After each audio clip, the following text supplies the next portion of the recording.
What's up, cool people? I'm Matt Conroy, and there was a particular thing that happened, I don't know, a month or two ago that I don't want to wait too long before I, say something kind of related to it, and it seems completely obscure and out of the blue. So, a while back, some of you might recall, Congress basically had a meeting questionnaire kind of time with some high-ranking person in Google. I want to say it was their CEO, but I'm not totally sure. But between that and their meeting with Mark Zuckerberg and different things related to, internet personalities, and basically people very much helping to run companies that are internet-based, it seemed pretty clear to me the total ineptitude and lack of knowledge on the part of most Congress people that, when it comes to stuff related to the internet. And now, I'm going to tie this into a couple of previous videos that I've done too, just because they're related, and I think some of those have some insights that are relevant to this. One of my early videos was talking about kind of generation gap stuff, and how, really in that video I was focused more on the concept of, really the differences between generations and the types of people within those generations aren't really that different. What the key difference more so is it has a lot more to do with the environment in which they find themselves and the broader culture. Back when, I don't know, say computers were a new thing, having, grandparents trying to understand what was going on with these confounded electronic devices, and, it's kind of a similar situation. So what we have going on with older folks and the internet right now, and especially when it comes to social media and that kind of stuff. Now, honestly, it's not even quite as significant, I wouldn't think, because, I know my grandparents do at least a couple of internet-based things, and I know there are plenty of people in that age group that at least have a basic understanding of, I can go on Google and look this up. But when it comes to the finer workings of the internet, many of them are totally clueless. And actually, a lot of people are pretty clueless when it comes to just how the internet works and what makes certain things come up in your Google searches versus others. And now, I don't know how exactly Google's algorithm works for what you see and what gets prioritized over others. But I did put a video out a while back about YouTube's algorithm. That was more on ways to kind of fight against it, to kind of make sure you're seeing more of what you want rather than just random things. And that's it's something that I think a lot of people don't really understand, is that, okay, first off, the word algorithm is something that I don't think a lot of people even really know what it means exactly. I'm even going to look at, for a moment, a definition of it. And granted, this is just the basic Google search definition, but if you look up the word algorithm, it says it's a process or set of rules to be followed in calculations or other problem-solving operations, especially if it's by a computer. So really, it's kind of almost like another way of saying a formula, or more accurately, a set of formulas. See, when you're working in math and you have a formula for how to figure something out, it's just one specific operation that you use that formula for. An algorithm is probably more like a sets or like multiple formulas that are needed in accomplishing a broader task that would require multiple calculations. And this is really going to kind of put it down to more of a base level, but an algorithm, for example, could be really useful for doing multiple levels of sorting things, which is a lot of what Google's and YouTube's algorithms are trying to do.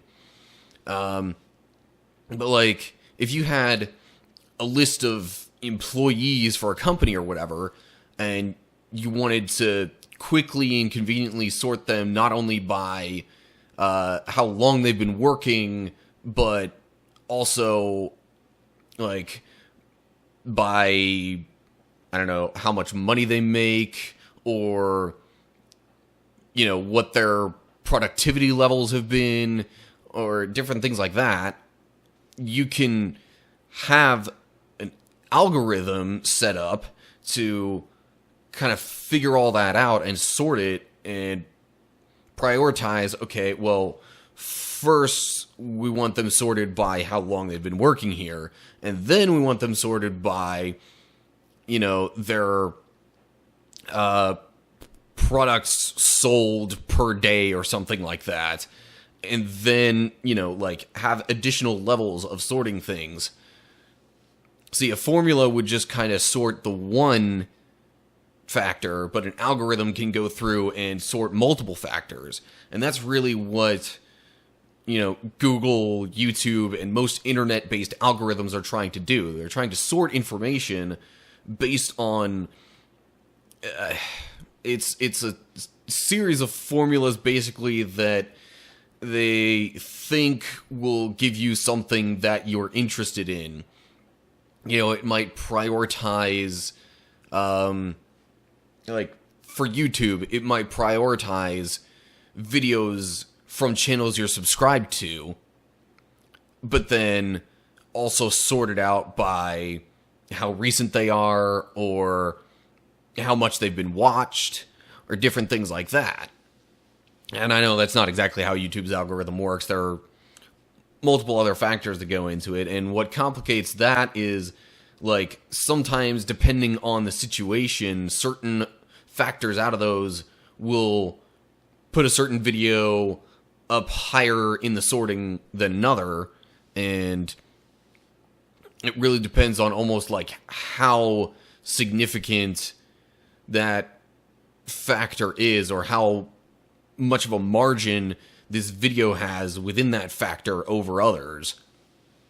So, like, if there's some super ridiculously popular video that just came out like a day or two ago, you're practically guaranteed to see it on the YouTube homepage when you load it up, because it's something that it's assumed you want to watch because everybody else is watching it, and it's a new thing that you haven't seen yet. So, you know, there are different things like that going on when it comes to internet algorithms and how they work and that kind of stuff. And, you know, I think another thing that a lot of people don't understand when it comes to these is that they're typically being adjusted, tweaked, changed with relative frequency. Like, I don't know exactly how often they do it, but, you know, they do get feedback, like Google and YouTube. They'll get feedback from people on, you know, especially in the case of YouTube, it'll be like, well, why is this showing up? Or, like, I don't like this video, or different factors like that that'll go into it, and then they'll kind of try and look at that and adjust and, you know, fine-tune their algorithm so that in the future they hope to give you more of what you actually want. Now, you know, if you're finding a certain pattern in things you see, and it's almost like this,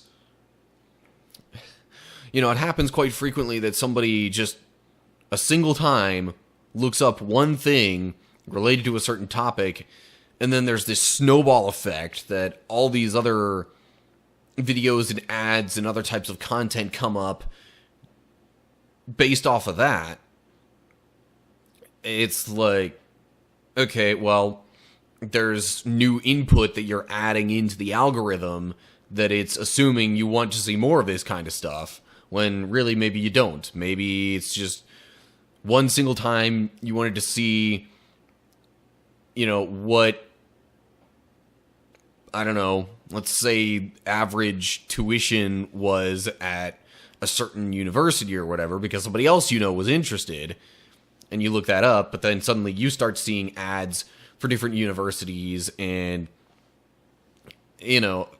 things of that sort. That's like any kind of process or algorithm that's responding to what you do is going to try to adjust itself to those kind of changes.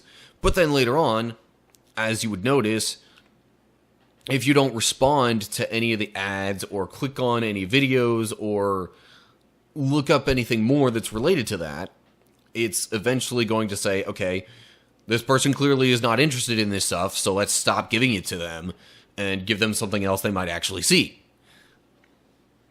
So, anyway, it's just kind of a odd roundabout explanation of how some of this stuff works, but I thought, given the apparent lack of many people's understanding of how these things work, especially as it relates to the internet, I thought I would maybe try and at least provide a little bit of information and maybe help clear a couple of things up as it relates to the internet and searching for things and algorithms, and why I barely even so much as, mentioned to a friend that I was thinking about something or another, and then suddenly it pops up on a Facebook ad. That could be a whole different bag of worms, depending on, like, your phone settings and stuff like that. And I'm not going to get into that whole conspiracy theory of, the whole Big Brother always watching you sort of idea.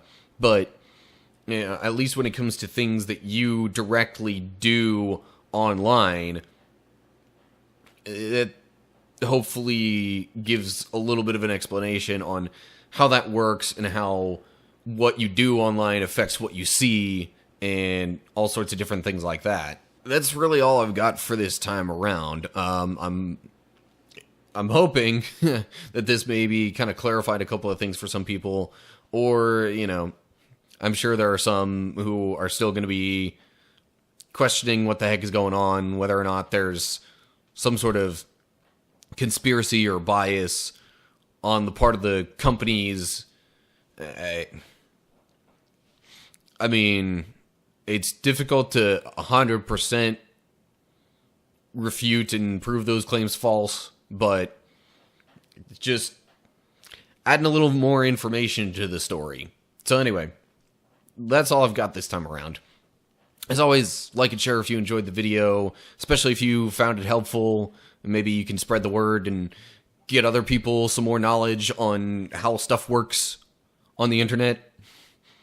But feel free to leave your comments down below with your thoughts on anything I missed when it comes to how these algorithms work, or, any other questions you have related to internet stuff that I might be able to maybe eventually talk about and give some info on in a future video.